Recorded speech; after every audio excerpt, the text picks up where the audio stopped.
Recall the land beast of Revelation 13:11. Who or what is he? Recall a beast is a kingdom or nation. 4 characteristics of the land beast. Characteristic 1. He grew out of a sparsely populated land.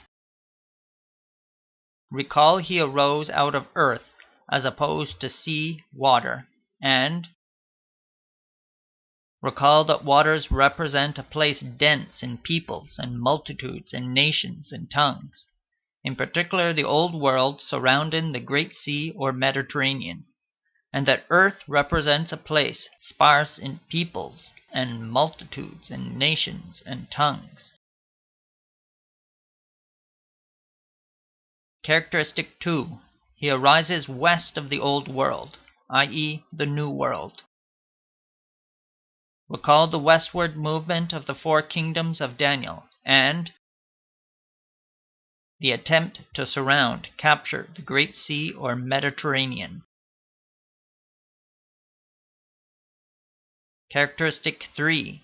He is characterized by riches, fear, and pleasure. Recall the land beast as a plant. Recall he is the thorns of the parable of the sower that threaten to choke the growing wheat.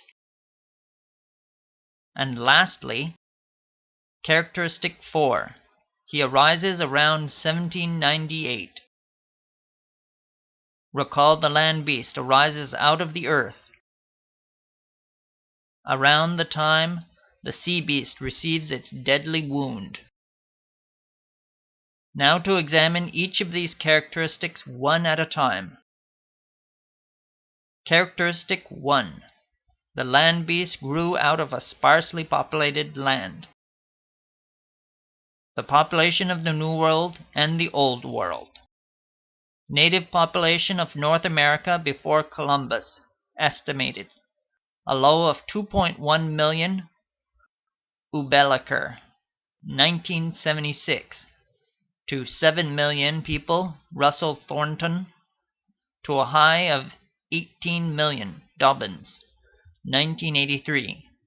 Given a population density of less than 0.2 to less than 2 persons per kilometer square. Population of the Roman Empire, estimated, 164 AD, 61.4 million, given a population density of 15.9 persons per kilometer square. Characteristic 2. The land beast arises west of the old world, i.e. the new world. West of the old world, Mediterranean, visually it is clear that west of the old world Mediterranean is North America, in particular the United States. Characteristic 3. The land beast is characterized by riches, fear, and pleasure. Take a good look. These are all examples of cares or fears.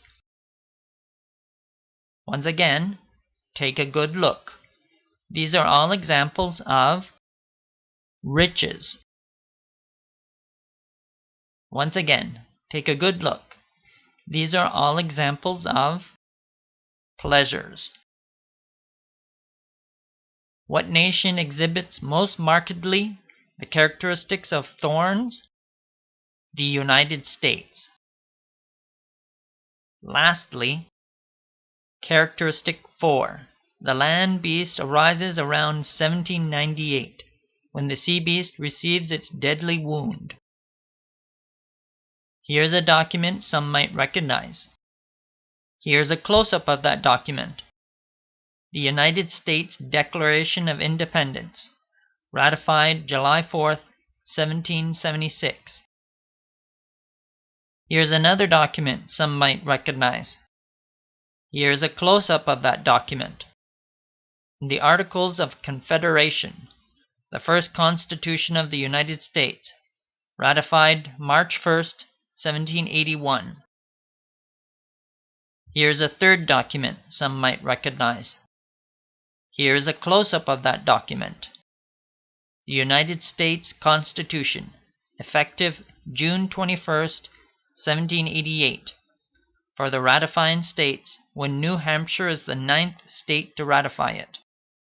Effective March 4th, 1789, with a new government, when the first Congress under the Constitution convenes in New York City. Here's a fourth and final document some might recognize. Here's a close-up of that document. United States Bill of Rights, ratified December 15th, 1791. Each of these documents chronicles the rise of the United States at the end of the 18th century. There can be no doubt that the United States of America is the land beast of Revelation 13:11. It rises in the right place, both 1. in a place sparsely populated, and 2. to the west of the Old World, specifically the Mediterranean Sea. 3. It rises at the right time, at the end of the 18th century, around 1798, the time when the sea beast receives its deadly wound.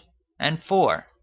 It grows up to be the embodiment of Jesus' thorns in the parable of the sower, Matthew 13:1-23, a nation known for its riches, pleasures, and fears.